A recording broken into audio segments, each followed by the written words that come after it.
ધોબીના કૂતરાની વાત કરી છે.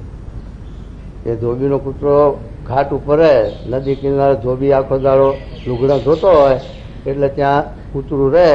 એ ધોબીનું ભાત હોય, એ ભાત ખાવા બપોરે બેસે એટલે એને પણ રોટલો નાખે અને એ પણ ખાય ને ત્યાં રહે એ કૂતરું. પણ પછી એમ કરતા એક દિવસ પેલું ચાર્યું હતું કોઈ બાય, એ માથે એને પેલું લુગડું નીણ બાંધવાનું, ખડ બાંધવાનું લુગડું, એની અંદર એને દાંતરડી છે, ખપડું છે, ખડ ખોદવાનું, એ મેં ઘાલેલો અને પછી વ્યાટી અને માથે મેલીને જાય. એના મનમાં કે આ માથે ભાત છે, કૂતરાના મનમાં.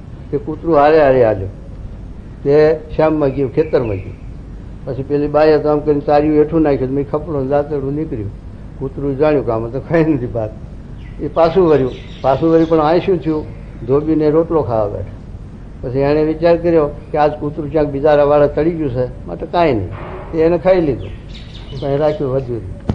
પછી કૂતરું પાછું આવ્યું કવરતું તો પેલો પરવારી ગયેલો ધોબીએ, અહીંયાથી એ ભૂખી રહ્યું પણ ના બને.